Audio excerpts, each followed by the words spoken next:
Hello and welcome to Cartoonist Kayfabe. My name is Jim Rugg. I'm Ed Piskor. Going to look at Angela, the miniseries by Neil Gaiman and Greg Capullo from 1995. And part of the reason for that is we've been reading Neil Gaiman's deposition with his case against Todd McFarlane, and Angela, of course, the center of that. So it kind of piqued my curiosity, and I thought perfect time to dig into this and do a reread and give it a look here. Before we do, though, we're both cartoonists, working cartoonist, and Ed, your next Red Room series, scheduled to come out in December, pushed back due to paper shortages and delays in the publishing printing realm. So this will be coming out in early February, and available wherever comics are sold. Red Room Trigger Warnings #1. This is the cover to look for, everybody. And due to some ransomware problems at Diamond, this issue may be the rarest of the Red Room comics. So A lot of orders got cut off. Yep. Going to want to pick this up day one whenever you see this, wherever you see it. And some cool variant covers to go along with it. Peach Momoko's variant, very awesome.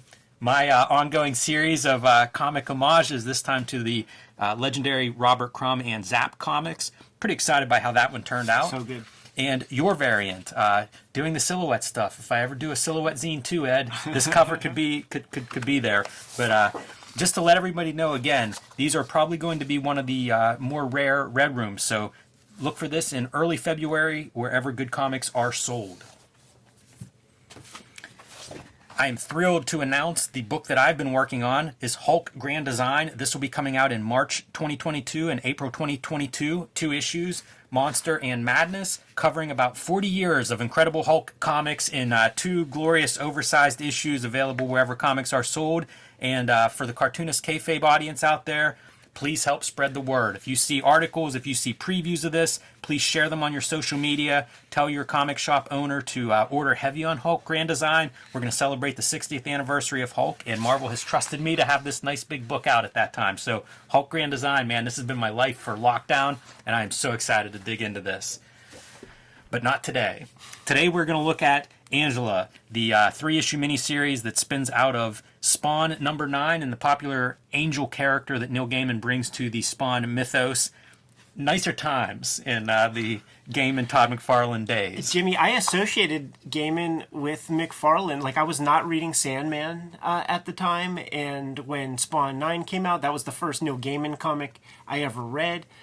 They promoted Gaiman's name so big, I never heard of it before, so I was just like, well, if they're promoting his name, he must be somebody, because they would do that with Alan Moore, with Frank Miller. I knew those names. I didn't know Gaiman's name. So when this comes out, when issue 26 comes out, which is like the issue right after Image X Month, the Silvestri issue, I was there for all of that stuff, and I associated it, Neil Gaiman, with the McFarlane verse, or whatever you want to call it. This comic I got for freaking Shop and Save on the newsstand. Man, that's peculiar. There's not even like UPC codes or anything on here. Like, yeah, I mean, there is. I bet there is on mine. Could be. I like this cover, by the way. I really like that background. It's also on a newsprint. That's what they would do with some of that stuff. And talk about weird, like this digital coloring and newsprint. Ooh, those two are not a good match. Very muddy. But early Greg Capullo in the Spawn universe as well. Like, yes.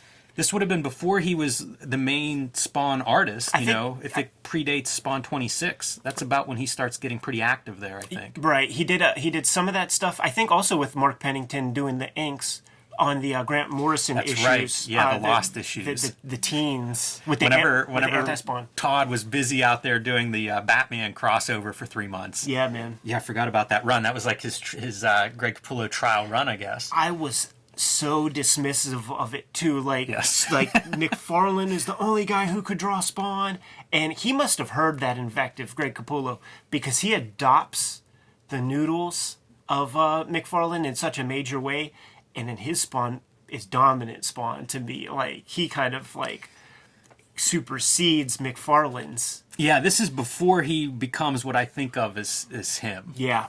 Which may be totally wrong-headed. But there are germs. Yeah. Like, there are some cool things that we're going to see in here that are shades of future Capullo. You know, I'll start with the covers. Like, these are pretty unusual design choices for covers.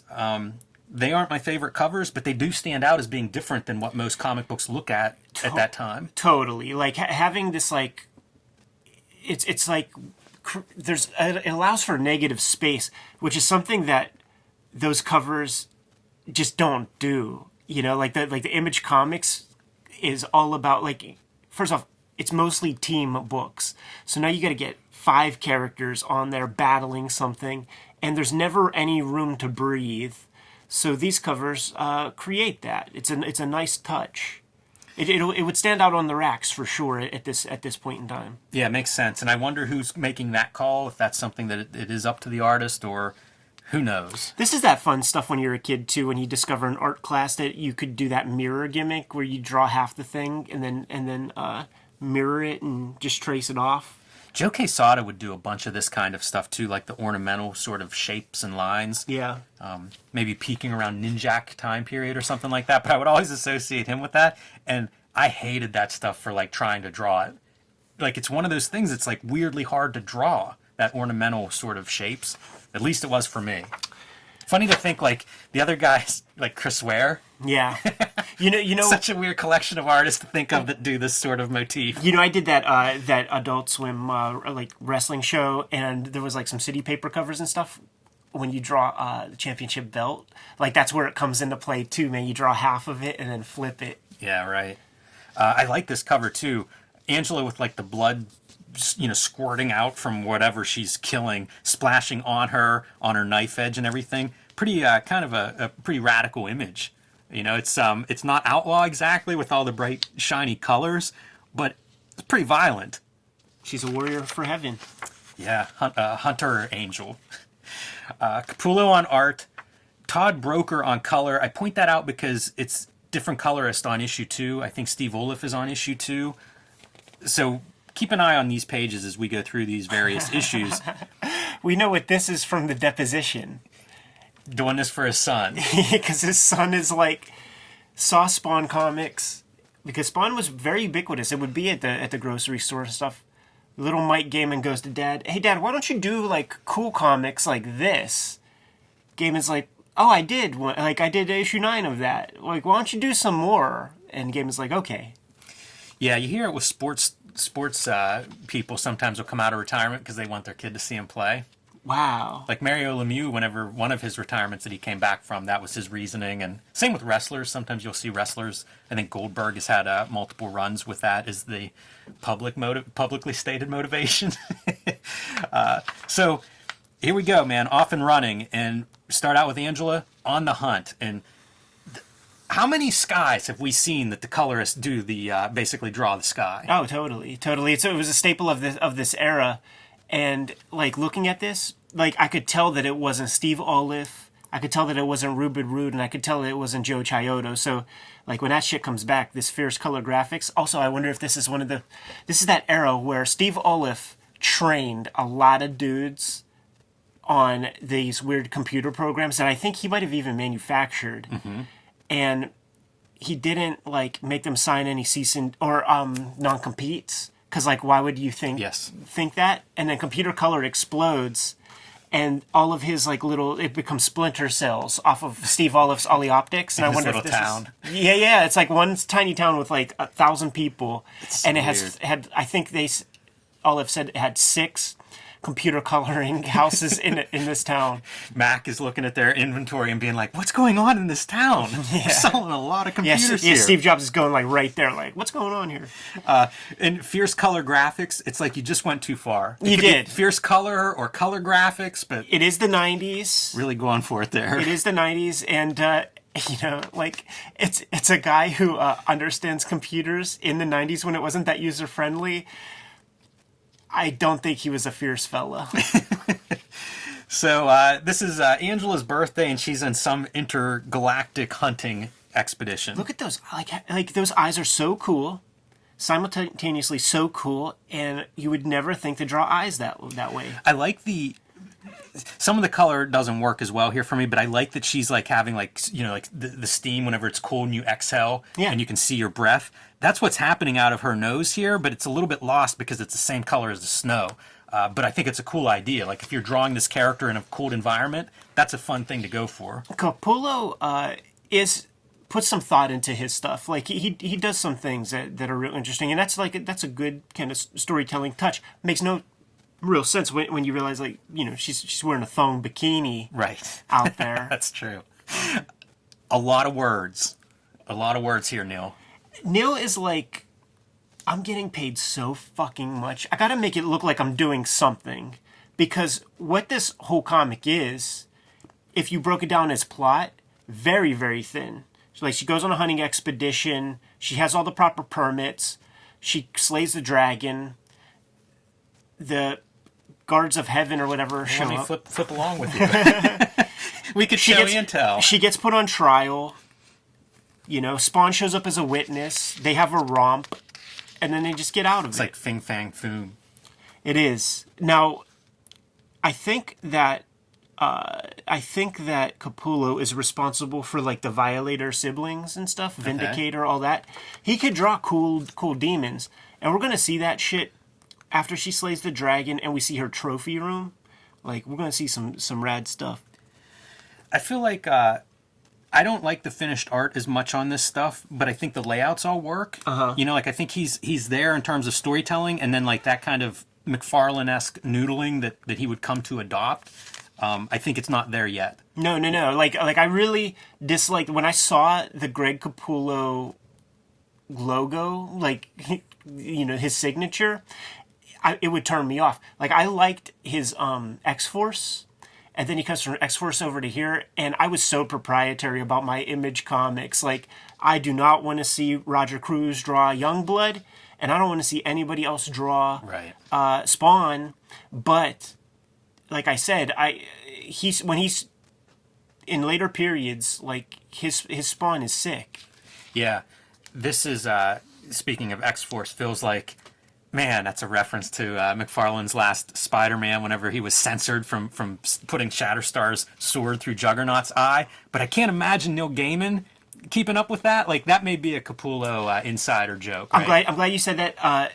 Capullo was on Fat Man on Batman with Kevin Smith, and he's like, from the old school, you give me a plot. Like, don't you dare script shit for me. You tell me what the thing is. You let me lay it out.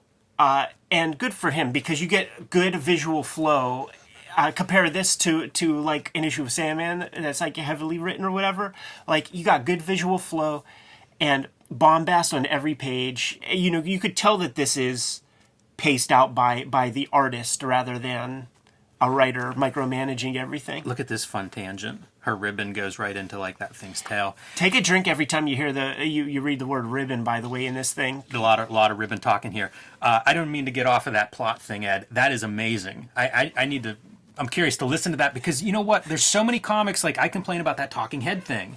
And it comes from, you get this script that looks like you're writing, like, episode of the week for whatever crime drama you love. Right. And there is no room for cool layouts. It's like, this character's talking and saying this, and this character's talking and saying this, and it's laid out in great detail what's in each panel, and it really becomes this illustration job that takes away what used to be the skill of the penciler. Yeah, specifically he was talking about, because it was Fat Man on Batman, it was Scott Snyder's scripts, and I thought, it's been a while since I heard it, it's been years, but Scott Snyder says something about his, like, Eisner Awards and stuff, and Greg Capullo, and I'm paraphrasing, saying something like, and it might be Greg Capullo's wife, who's like, time to stick his Eisner Awards up his fucking ass. Guess that collaboration didn't end well. Well, I don't know that. I think they still kept going on and all that kind of stuff, but it actually makes me want to see a Greg Capullo, Scott Snyder Batman compared to, like, what other kind of Scott Snyder Batmans might be out there, and let's compare and contrast. It makes so much sense to me that, like, you want to give that artist as much room as you can to be them and to do what they do well and what they think sounds cool and stuff, because it just is a different vision. If you write down exactly what you want in each panel, it's not necessarily the way that guy thinks, the artist, the other part of that. So some cool stuff here is, like, Angela, this is your thoughtful artist, right? Kills this dragon, but the dragon falls on her, and now she spends her time having to crawl out from under it. That's kind of a fun little bit of characterization going on. And then there's your big money shot, right? Cut off the dragon's head, hold it up for your trophy. Yeah pretty cool looking. And that looks almost right off your cover of a McFarlane Spawn #9, of Angela and her big prime shot. smiling and covered in blood. It's so funny, like this, her being covered in blood will keep going. She gets locked up and put on trial, still covered in blood. Like I was reading this and I was like, wait, did something happen at the trial that she's blood splattered again? See, when I saw that That's a big signature, man, in the middle of the page. That would send me away, man. I can't read that issue. And by the way, TB putting his initials on there too. Very proud of his coloring on this. So here come the angels to arrest her. And this is, I forget what they call it, but it's 330,000 is the number of angels. And I think Greg cheated. I don't think they're all there. I wonder if that's in the script, that number in the script. You know, you always hear about like the terrible, like the writer can write, it's a Civil War battle, 10,000 Confederate soldiers coming over on horses. And then Kyle Baker comes in and is like, listen, you get 2. I'll give you 10 and 2 horses. All right, so whether to fight or not is what she's coming up with here. She says 330,000 to 1. I've had worse odds. No, I haven't. Oh, hell. And gives herself up, basically, and they all teleport using something called flux, which allows them to go back to Elysium, where the angels live. Yeah, Neil Gaiman's invented stuff. So, like, the ribbons are sentient. Much like the Spawn costume. Exactly. There's a motif there.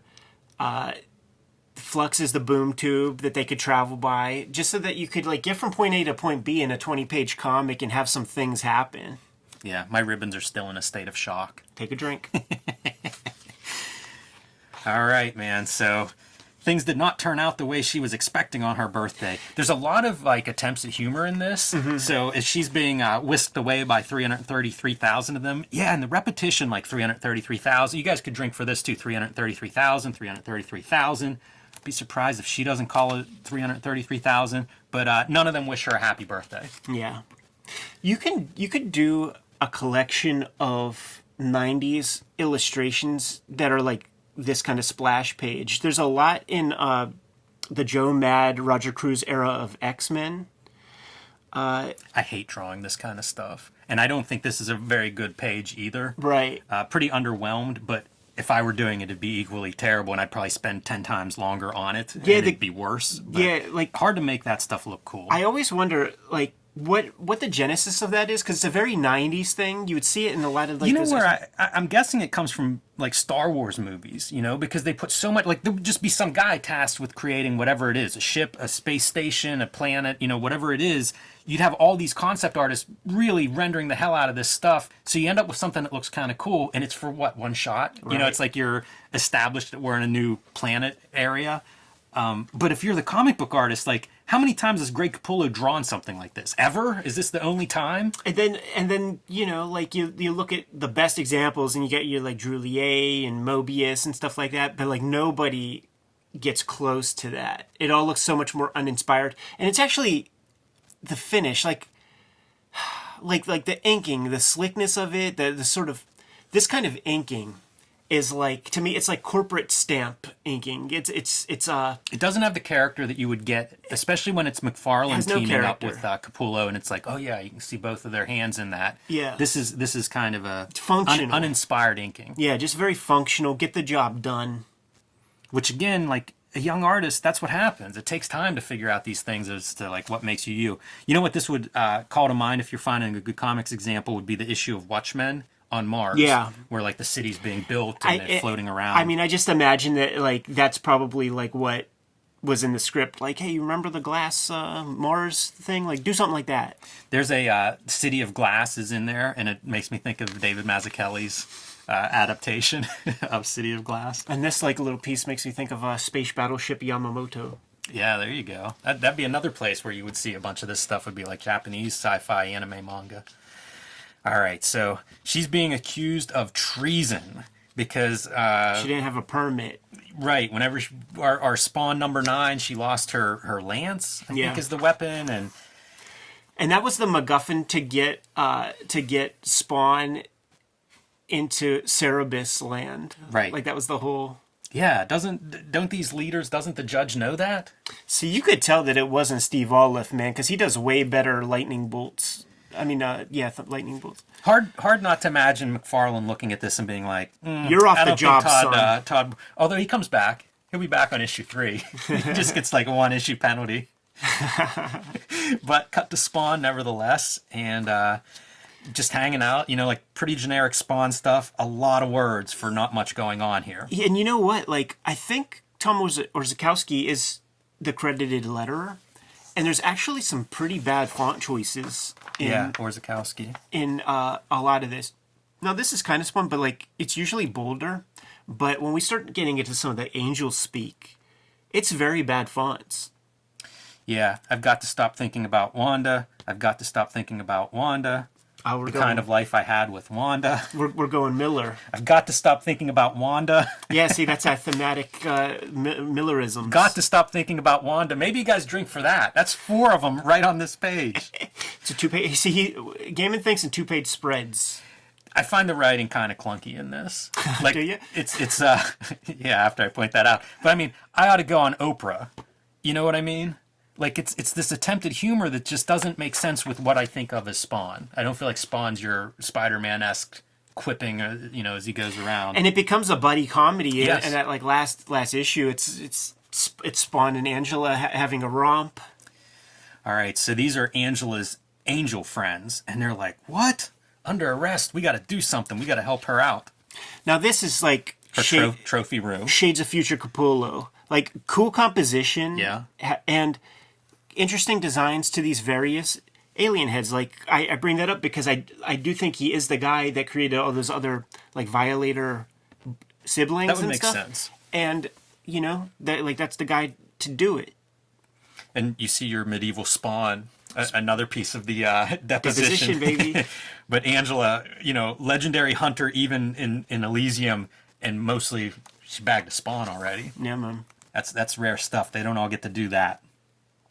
Even stripping her of the Spawn earrings or tokens, the from her successful hunts. Just taking the dog tags from her kills, man. Like, I thought that was badass. It's kind of a cool thing too, because it's like we're getting you ready for trial, and it's a frame job. Yeah. We want to convict you, so let's remove your nicest trophies. We don't need those to influence a jury or a judge.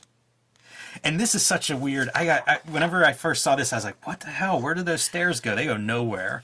And then whenever you get the long shot of the of her, I don't know, apartment or house or whatever, it's just stairs everywhere. These floating staircases. You know what this shit is, man? This is Life Death, Barry Windsor Smith, X-Men Forge, mansion motif right there, man. That's what they were looking at, Capullo. That's that, according to Jim Shooter, selling double in the direct market. Everybody picked up those Barry Windsor Smith X-Men. Yeah, man. Well covered Great territory issues. there.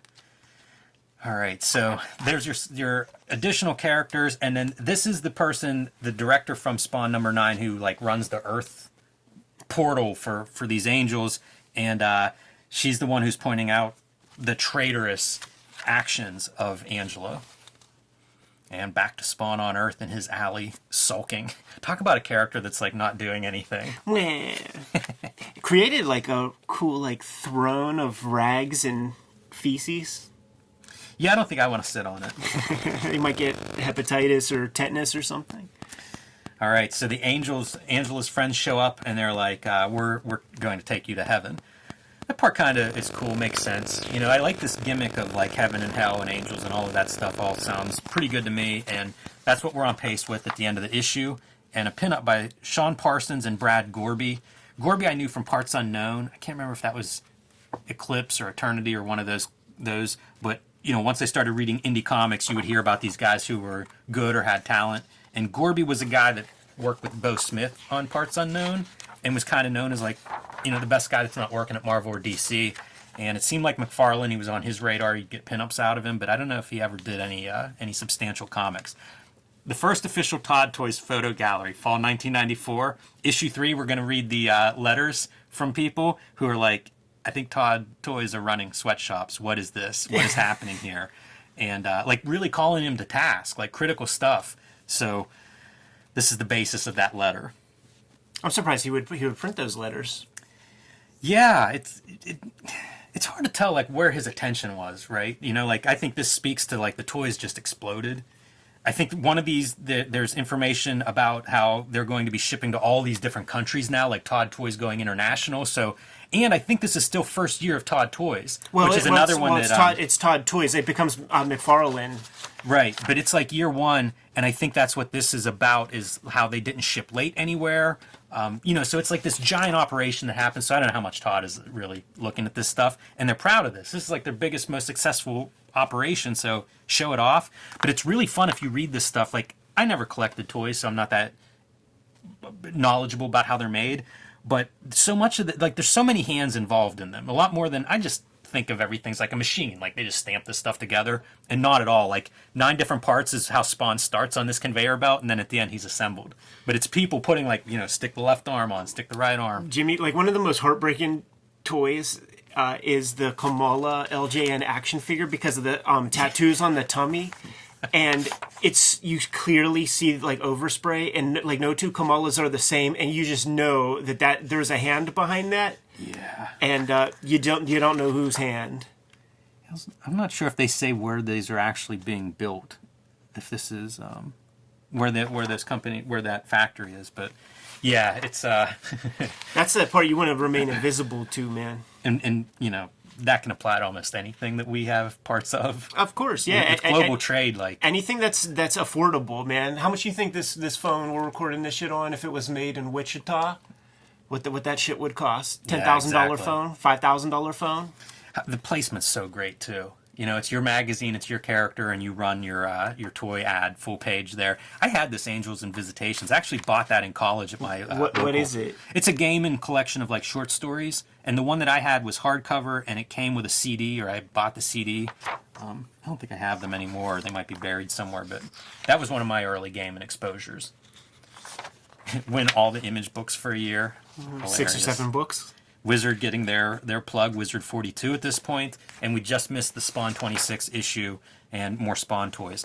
One last thing to look at in this issue, there's no mention of like Angela created by Neil Gaiman and Todd McFarlane, and Angela, its logo and its symbol are registered trademarks 94 Todd McFarlane Productions, all rights reserved. So big stuff that goes into the deposition. It is a little bit surprising that you don't get like a Neil Gaiman creator mention in the Angela book. Yeah. All right, so issue 2, picking up in the some changes to the creative team. Mark Pennington is on board for inks. Who was on the first gimmick? Greg Capullo did all the art of the first one. So Pennington comes on. I don't know if that's could be late, could be unhappy with the results, whatever it is. And Steve Olaf is now on colors. And this one dedicated to the late great Jack Kirby. Trying to think of when he might have died. It was 93. January 90. Was it 90? Yeah. 93, not 94. I think of 93. Okay. So a little bit of time's passed, but Todd McFarlane never goes out of... Kirby never goes out of style. Indicia's still the same. There's no mention of Neil Gaiman as creator or copyright or trademark or anything. But it's all right, man, because Todd's going to treat him better than DC. All right, so... we left off with Spawn in the alley and Angela's friends coming to get him to take him to heaven. It's an inspiring double-page spread, man. Yeah, it feels a little bit Fourth World-esque. It does. Especially, I feel like there are layouts that are somewhat like this in those issues of Fourth World where we would see New Genesis. Another thing I was thinking about was Neil Gaiman, through his body of work, he's got like 3 to 5 different hells in all of his work, and he's got several different heavens and stuff. There's American Gods that has some yeah, right, of that stuff. Certainly, very famously in Sandman, he has his versions of that stuff. I wonder, like, is there any like secret connective tissue? How do you create a new hell, like with new rules? Like, it's an interesting notion. Doesn't come up with every creative person, but he definitely has a few different versions of heaven and hell, and it makes you miss the best of what he does. Like when you're dealing with, you like Sandman, Lucifer and stuff, but here you got to deal with Malbosia. That's right. It is bizarre. Like, what a specialty to have. Alan Moore's probably got quite a few under his belt. I think he does. Yeah, absolutely. I was looking at this and thinking, like, color scheme. We're trying to represent heaven, Spawn being a hell warrior, and how dark Spawn typically is colored. So, like, you try to do almost like the opposite here to try to create that this is a different place. Yeah, I mean, it's all cool colors for, well, I mean, there's golds and stuff, but I mean, he's got the dominant red. And certainly brighter, no big black being spotted anywhere. Yeah, that would always be such a deficiency when you would see these tough. pages in black and white. When you would go up to, say, Greg Capullo's table at whatever Comic-Con, and you just see these, like, coloring book illustrations with titty ladies or something. Weird choice that this green border. Like, how isn't this just a full bleed? Yeah. I don't know that the green border is adding anything. It might further push that idea of, like, the black borders that so many Spawn issues have.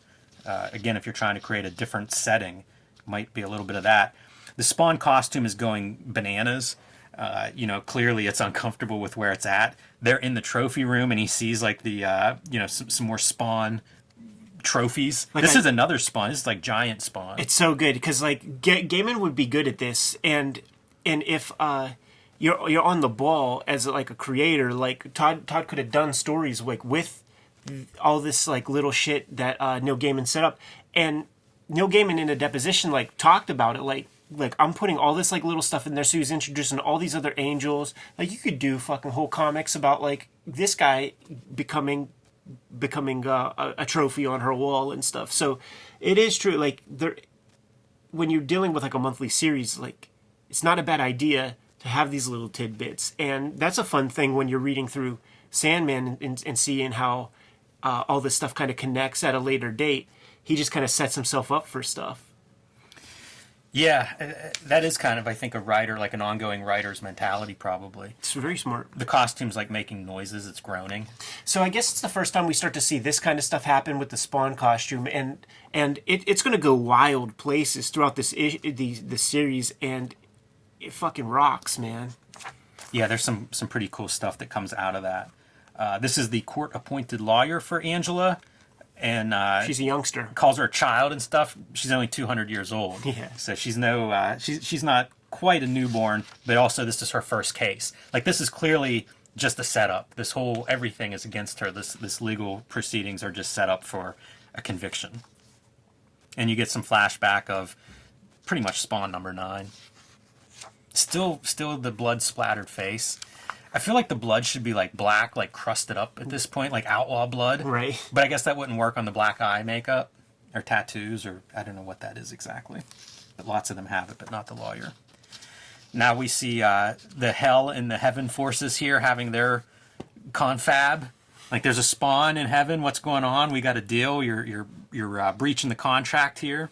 And this is, like, the most kind of inoffensive devil in existence. Like, he's a real, like, wuss and corny and lame. Also, he really should have a little dingus. Yeah, I'm very underwhelmed by his design as well as Violator. I am not a fan of either of those. Yeah, you're really not. You're definitely on the record for that. I was a big Violator fan. I like Violator better than him. Like, that's just unimpressed. Yeah, nobody respected Malbosia as being anything. And, like in this example, if you just made Malbosia the bigger guy, it might be enough to at least have some sense of menace. Like, it's just a ineffective looking character. Right, because, like... Doesn't help these exact same color as the background either. Right. When he's in the comic, it never feels like he's really pulling any strings. Like, if Jason Wynn is a bigger villain than the guy who's running hell, you did it wrong. Yeah, agree. Is this one of your font choices that you're complaining about? It's not, and it was... I haven't seen it, so I wonder if the trade paperback did something different or something. Yeah, it's possible. Because I'm not seeing, like, the bad stuff. I was thinking that there is no... like, this doesn't get reprinted, right? Like, whatever copies exist, that's it. Yeah, I guess there's that one trade.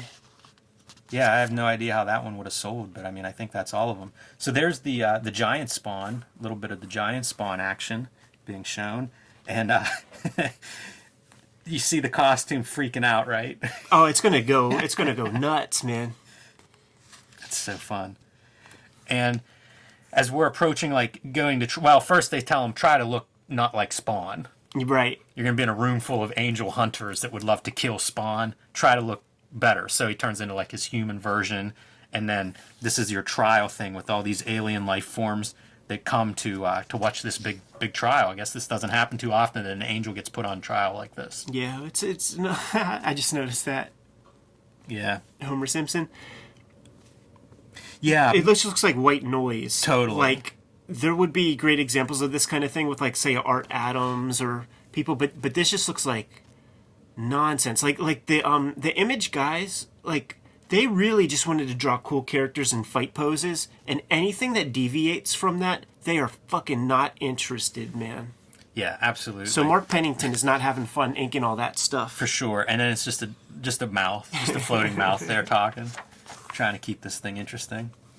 Now tell me that Spawn isn't kind of cool, man. I do like this Spawn. He freaks out here as he's getting ready to be put on called to the stand by the defense, and all of the spikes are out. Yeah, I like that one. Although a tepid pose, like he's not in attack mode, it's just the costume spiking out around him. And even the skull belt buckle getting involved, opening up its mouth. Turns to a damn cod piece. Ready to bite somebody if you come too close. Penal detente. I was thinking an Angela hunting Lobo would be a fun fan comic. Gaiman is funny on the stands too, man, on that deposition, because he's talking about how much he cares about Angela and shit like that, man. This is a repeat sequence from issue 1 when she thinks about whether to fight everybody or go along willingly, and it's kind of that same moment. So it's almost like the visual version of whenever we see like the same caption 2 or 3 times. You get to see that repeat in the art. I'm going to be paying attention in issue 3. See if we see it one more time. Yeah, three's the charm. Bushmiller tells us that. So once Spawn is exposed, it's like, guards, destroy this creature. This is I think that's a pretty cool one too. Very Neil Adams-esque, that pose for some reason, or point of view maybe. And Angela, her deliberation is, what do I do here? Because this Spawn's going to get butchered, and he was up here to help me. So she joins help him get out of there, tells him to run. And off they go through the group of people so that the guards can't just open fire in this courtroom full of people, and try to get away from these guards, fight their way out, although not much of the fighting happening, even though we see some of those lances pointed at them, and they just go through the wall, start to free fall, and do the trick with your cape is pretty much what she's saying, like teleport us with that cape. And that's kind of a Neil Adams composition where you take a big image and break it up. You think of the famous Beast from X-Men page. Totally. Kind of fun to see these little snippets of artist influences popping up here and there. And you see they're folded up in the cape and they just disappear, and it's just cape is left behind. They think momentarily that they got him, but of course they don't. And where are they? Some level of hell. Whenever Spawn teleports in desperation, of course he's going back home, and that's where they're at now. Finds a candle to light, using his power to light up this darkness where they're at. Still splattered in blood. Such a wild choice. It's a lot of power to be using, man. Teleported, and he's going to use some of his health meter on candles. And his cape is gone. So they're sitting back to back, trying to figure out what they're going to do next, how they get out of here. She can't use her teleporting powers for some reason. His doesn't seem to work. And she's a little bit cold. So they talk about how their costumes love them.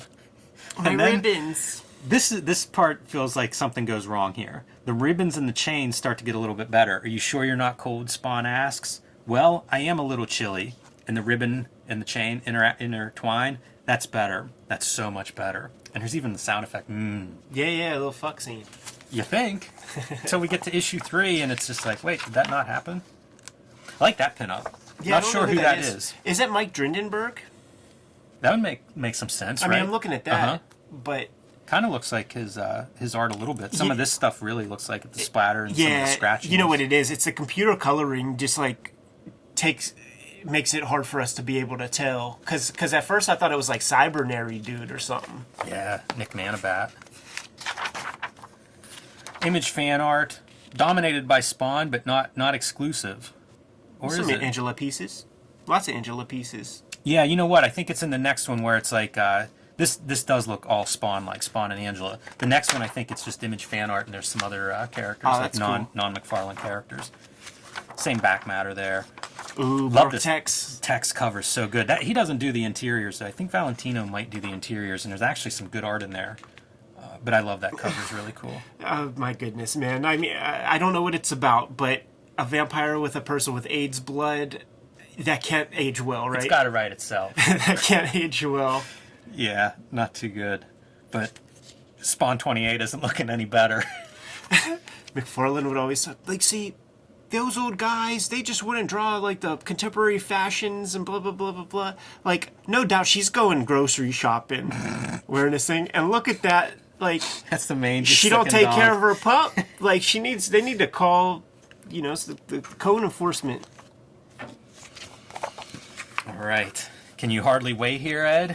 See, this is the issue I know the best, man. Oh, good. Because this is the one that I got off the newsstand. I read it all for this, but I read this issue many Mark times. Pennington is still on inks. Todd Broker's back on colors with Fierce Color Graphics once again, and this one is dedicated to Susan Alston and the Comic Book Legal Defense Fund. I wonder if this is when Gaiman went on the Comic Book Legal Defense Fund cruise. And you know how Adrian Tomino wouldn't tell us who was parasailing? I do have confirmation that it was Neil Gaiman. Really? Yeah. Wow. Is that how Bruce Beefcake broke his face? Was that Yeah. a parasailing accident? Yeah. Some girl bumped into him and knocked his face off. Yeah, man, that was bad. Like, he got hurt bad. Yeah, he doesn't look like the Brutus Beefcake from Adrian Adonis. All right. So now we introduce Smut, and I don't know which one is actually Smut. It must be this guy in Yeah, I the think so. half tuxedo, half bat costume.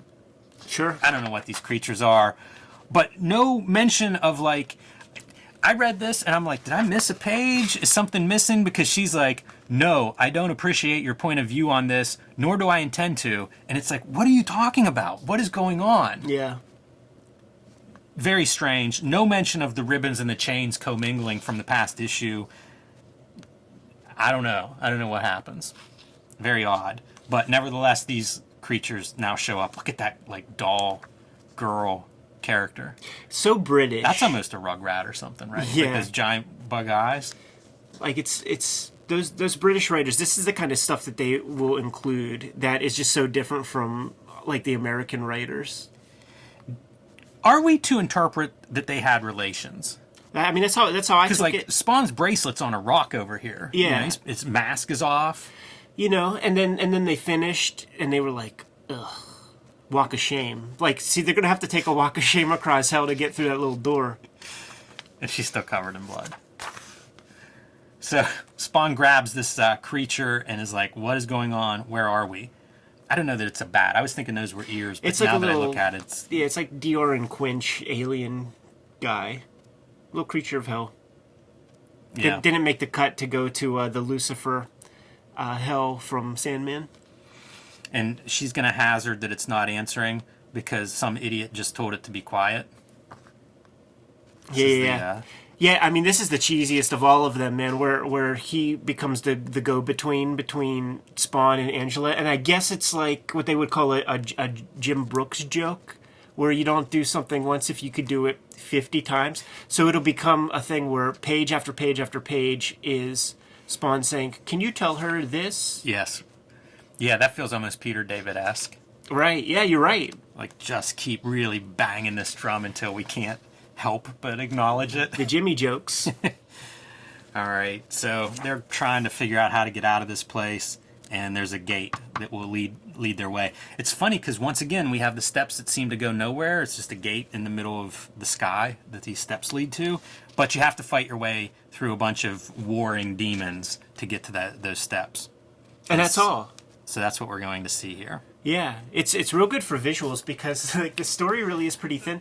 The most ineffective punch panel of all time. Well, I mean, it's a kayfabe punch. You know, it's a working punch. That is a working punch. And this is the shit that Gaiman was talking about in the depositions where it would be fun to write a scene of people just punching each other. I've never done that in my comic. It sounds so good, but the art is just indecipherable. It is. Like, I can't point out a character or how many characters they're punching or sword fighting or whatever. But that's what Capullo's Spawn comics grow into. Just like these like kind of like really fun to look at incomprehensible messes. Like what McFarlane does, in his own penciling, he'll add like a million like McFarlane tick marks, and then McFarlane has to like one up that and add even more. And then you got Steve Olive kind of just doing his thing. Yeah, always the colorist I feel bad for. Because they have to ultimately try to make this thing make sense, and it can be hard to decipher with color, like once they've been through it. Some of that black and white art, I don't know where you start. Roy G. Biv. Roy G. Roy G. Wow.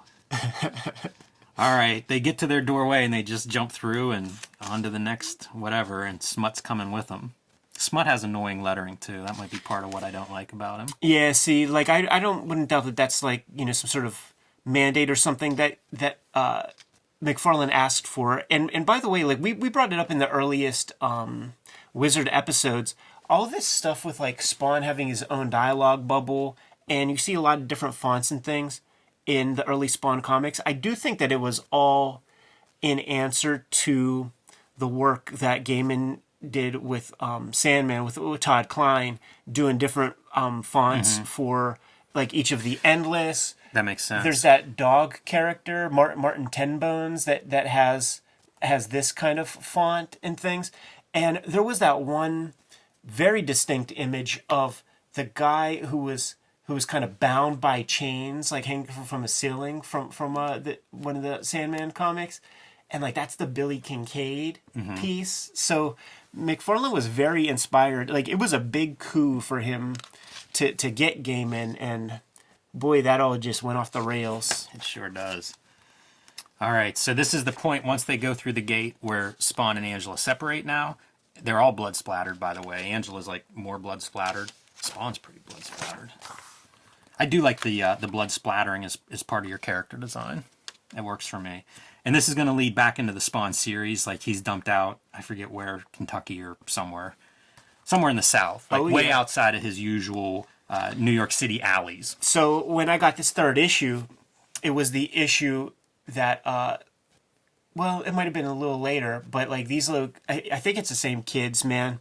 The famous one with Spawn hanging by the neck on the cover, where they're like the two brothers that get abused by the cop father, and like the little boy shoots the dad, and Spawn is like staying in a tool shed. Like all that comes from this right here. I had a Kayfaber send me that issue, like early in Cartoonist Kayfabe days. Is like, you need to read this or reread it or whatever. It's a serious issue for some people. It was on the news. It was on hard copy and stuff like that. It was really like heavily promoted in that way. Like it was very offensive to like these little grandma. Like I just remember this like old grandma like, my boy, I let him get a comic and he came home with this thing and there's like a little boy shooting her daddies, and probably very offensive to many cartoonists as well. Not this one. I was checked out of Spawn by, like, when Greg Capullo comes on is whenever I leave the book. I would see issues, and I had friends who liked it at that point. So, like, I kept up, and I would see it, and I thought it looked good, but I was just out. Like, that was totally. Just, once it went off my reading habit, it didn't come back like on. those first, like, the first, like, year and change, the second Greg Capullo comes in, I'm done. Like, because even when it's Todd McFarlane on credits with the shoelace face, you could tell that's not Todd McFarlane.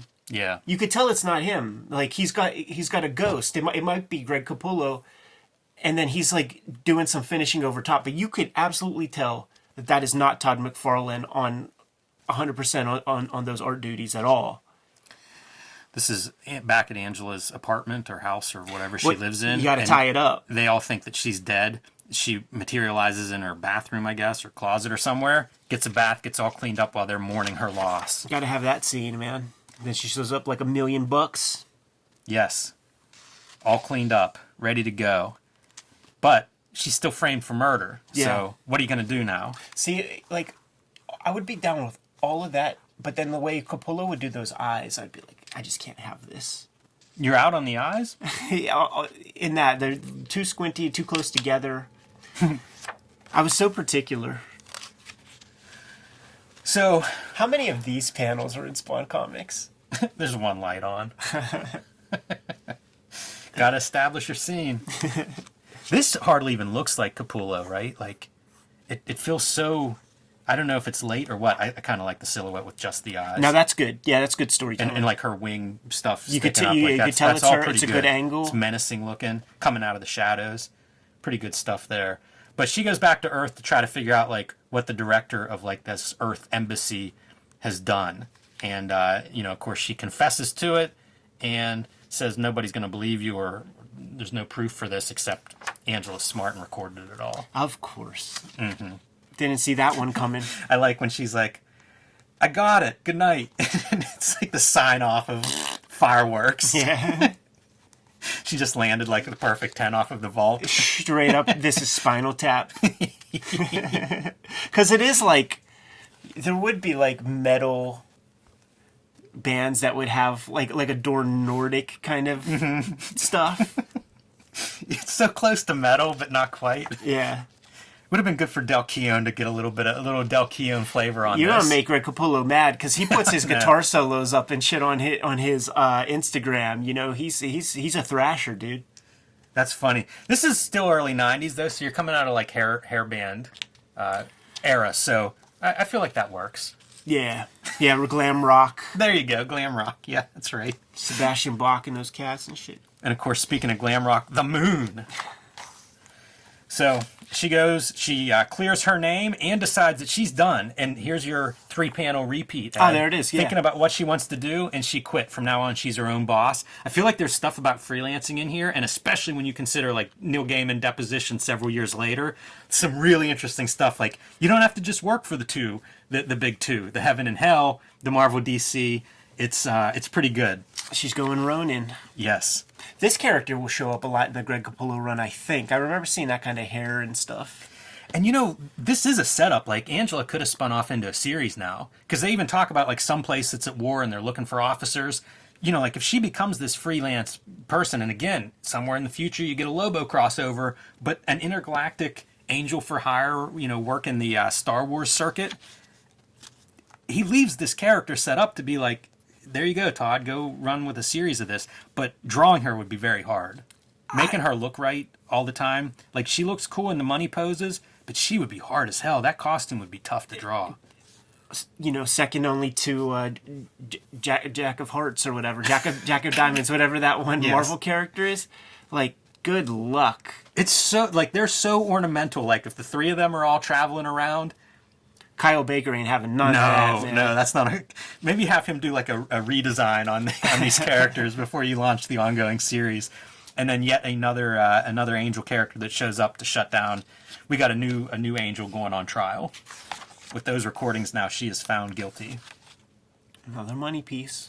And she's back to her initial hunt for that dragon. Its bones have been picked dry by the little animals, and now, I don't know, I guess she might need a new trophy room. I don't think she's living in Elysium anymore. We start on that little planet, killing that dragon, and we bring it back. The arc is that she's no longer a team player. No, she's a freelancer. As I said, doesn't have to work for just the big two. Way too magical for like McFarlane. He wants to keep his stuff to the streets. He wants bricks and mortar. Here we go.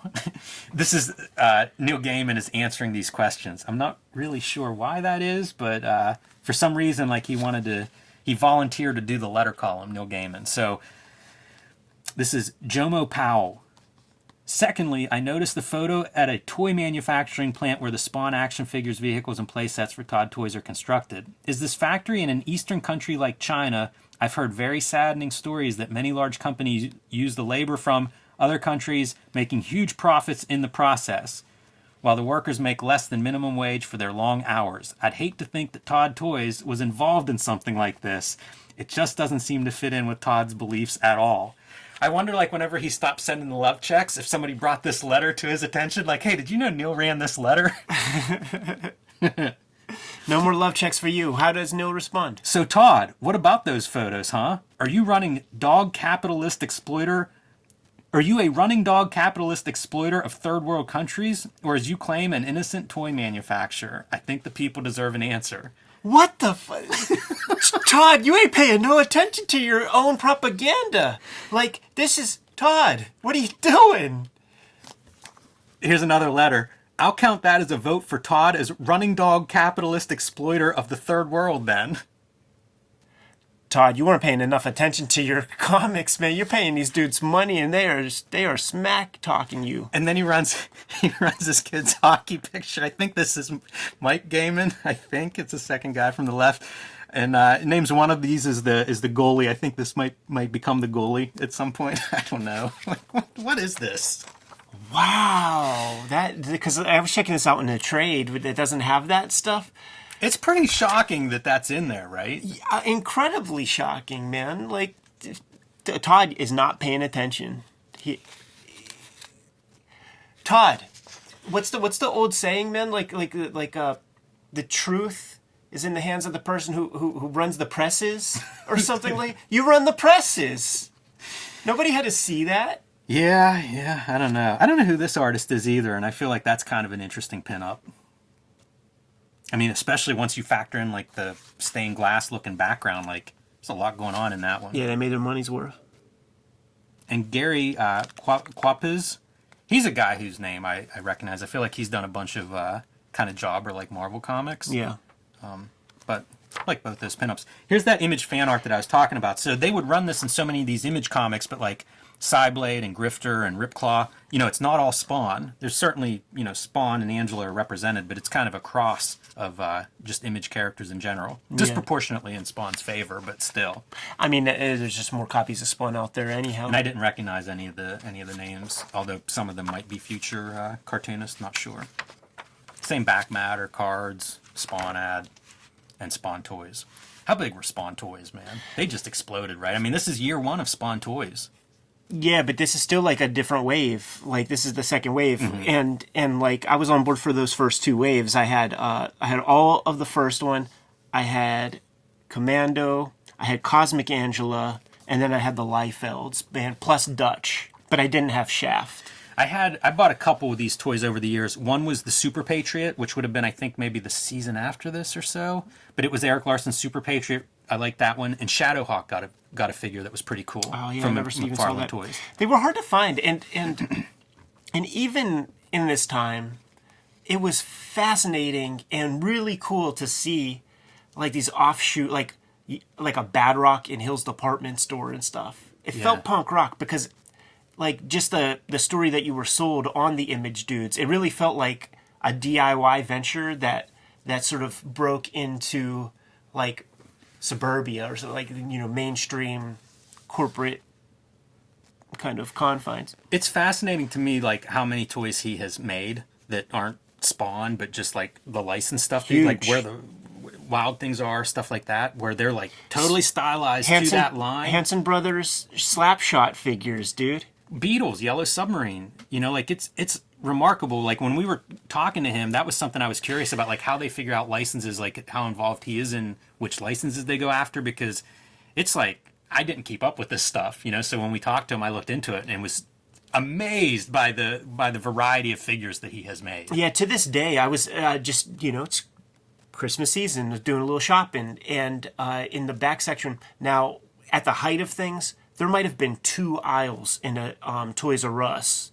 That would just be the McFarlane aisles of all the stuff. Spawn would have a whole wall, and then it would be like, the Hanson Brothers, and then the football and hockey figures and shit like that. Yeah, all the sports stuff. Yeah, that was a big one for a while. He took over starting lineup went away, and it just became McFarlane stuff. More boutique, better designed.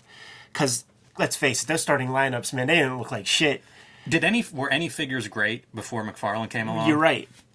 So what exists now down, if you go to your local Target, like Adam West Batman.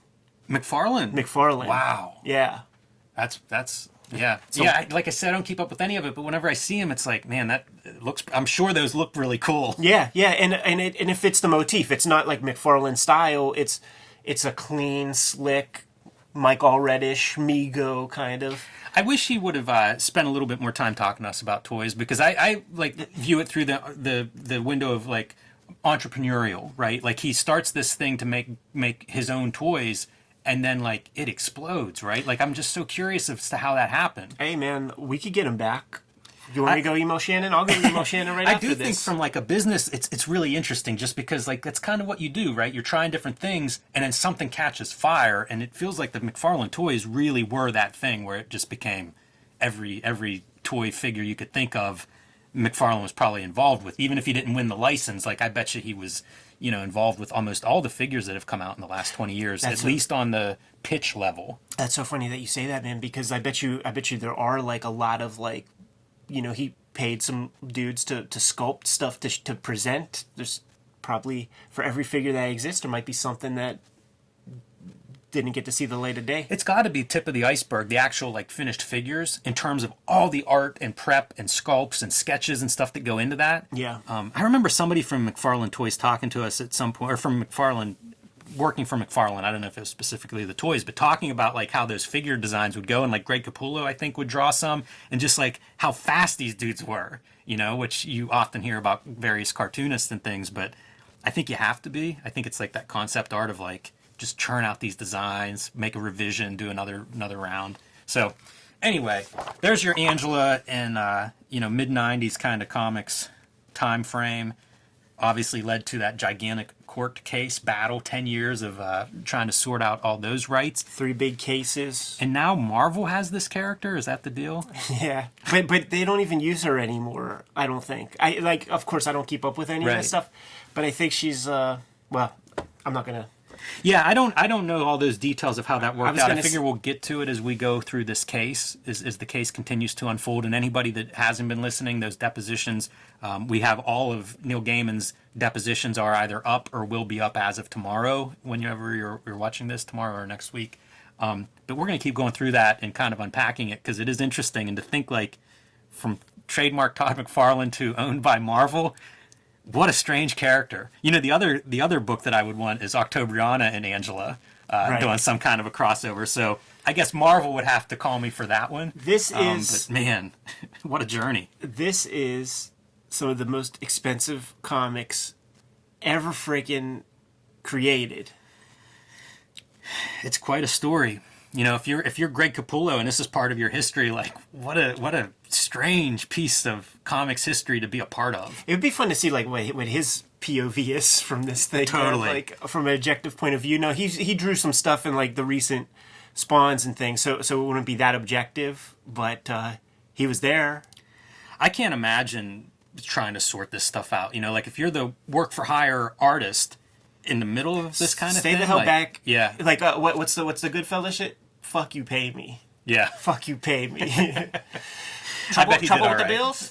Fuck you, pay me. No more love checks? Fuck you, pay me. Let's get the hell out of here, man. Kayfabers, like, follow, subscribe to the YouTube channel. Hit the bell. We'll notify you when new vids are available. What's out there, Jimmy? Hulk Grand Design, man. Hulk Grand Design is what's out there for me for the foreseeable future. I'm going to start posting sketches and behind-the-scenes stuff on my Patreon, so join me on patreon.com/JimRugg to kind of keep up with... I have stacks of artwork from this book, and I plan to show off a lot of it as we lead up to release. Red Room Trigger Warnings, issue number 1, hitting the stands in February. Going to be coming out on a monthly basis. Get it put on your pull list. Those orders got cut off because of ransomware attacks at the distributor's office, man. So that's going to be a scarce number 1 that you got to make sure you get your hands on. Get it put on your pull list. Like I said, you could pre-order these comics in my link tree in the description below. Jimmy has link tree as well to the Patreon, to all that stuff. What else? Subscribe to the Cartoonist Kayfabe e-newsletter, also at the links below this video. And you can find Cartoonist Kayfabe t-shirts and merchandise under this video as well. Give them those merch numbers, Jimmy. We're going to be on our way. Read more comics.